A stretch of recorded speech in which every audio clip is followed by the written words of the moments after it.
An update now on the investigation into the Central Intelligence Agency's interrogation program for terror suspects. We're now learning the CIA will be picking up legal fees associated with the Attorney General's review of this program. The director there, Leon Panetta, made the move. It's seen by some as further evidence that Leon Panetta is supporting agency workers now caught in the middle of that investigation. Catherine Herridge is live on the Hill for us today. What do we know about this program, Catherine? Well, what we know, Shep, according to a senior U.S. intelligence official, is that the CIA director has decided to cover the legal fees for the CIA employees or contractors who are caught up in this second review of the interrogation program. It's not unprecedented. It's happened before, but it's seen as another piece of evidence that the CIA director opposed this review and that he also wants to, if he can, show support for these people and not hang them out to dry financially. And how much money are we talking about here, do we know?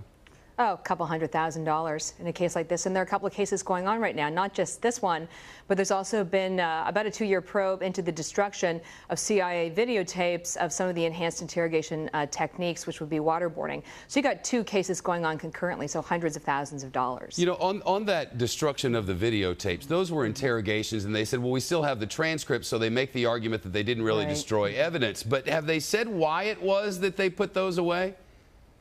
Why they destroyed the videotapes?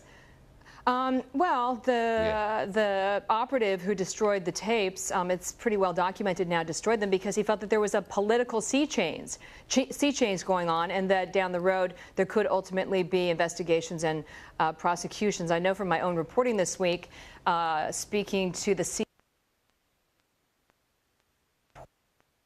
who's actually seen these. And he did say to me that these paper summaries of those tapes clearly don't encapsulate everything that was on those tapes. So that's the second probe. And I might add that we're all paying for this. We're paying for the investigation, the U.S. taxpayer, and then we're going to pay for the lawyers to represent the CIA employees in that investigation. You know, I've read now recently, Catherine, that some of those even closely involved with this process realized that some of the procedures which they were instructed to carry out, they were very well aware that those were illegal.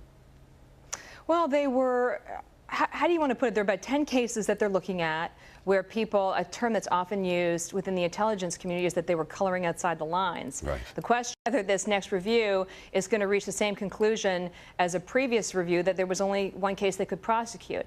Just because they only went forward with one prosecution doesn't mean that they felt that perhaps others deliberately went outside the lines or not. But you have to have evidence to not only show that they did, but also that that was their intent and that they understood that they were doing so at the time. The burden of proof is very high. Catherine Herridge, very high indeed. Great to see you. Thank you.